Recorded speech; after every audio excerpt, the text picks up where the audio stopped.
If you're someone that's taking antibiotics, then you're going to want to stop and listen to this. Although antibiotics are great for treating bacterial infections, there's also bacteria in your gut. So when you're taking these antibiotics, especially if you're someone who's on long-term antibiotics, this can actually destroy the good flora and the good bacteria in your gut. This can reduce your gut flora diversity and affect digestion. And when your gut is all out of whack due to antibiotics, you can have antibiotic resistance. You can get something called C. diff, which is C. diff is a bacteria that lives in your intestines. But again, when you're taking those antibiotics, they kind of destroy that lining of the good flora because everything, has to be together and work in synchronicity, and allows that bad flora to just thrive and live and grow, which can cause C. diff. It's not a fun thing to have. It smells terrible. You have diarrhea constantly, and it's really hard to get rid of. It affects your digestive health, so you're more at risk for getting GI infections, IBS, even some types of cancers. Metabolic conditions such as high blood pressure and type 2 diabetes, changes in your immune system because it can affect the lining of your GI tract, which makes you more susceptible to getting those infections.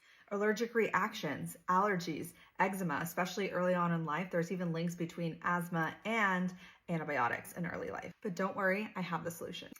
FloraBiome. Anytime you're on antibiotics or any long-term antibiotics, you need to be on a probiotic.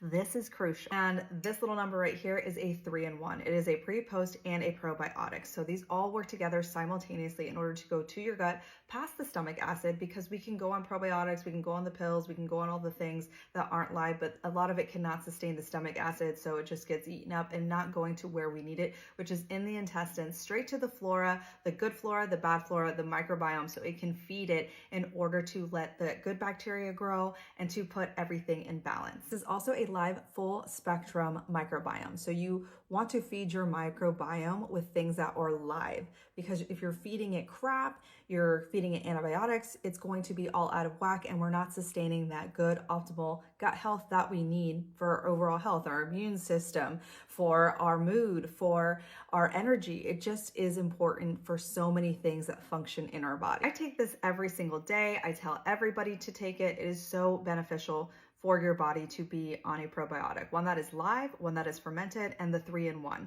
I don't have any issues when I take antibiotics, and I'm telling you, if you are on antibiotics, you want to be on a great probiotic in order to save your gut. So I'll leave a link below, because why not take care of your gut?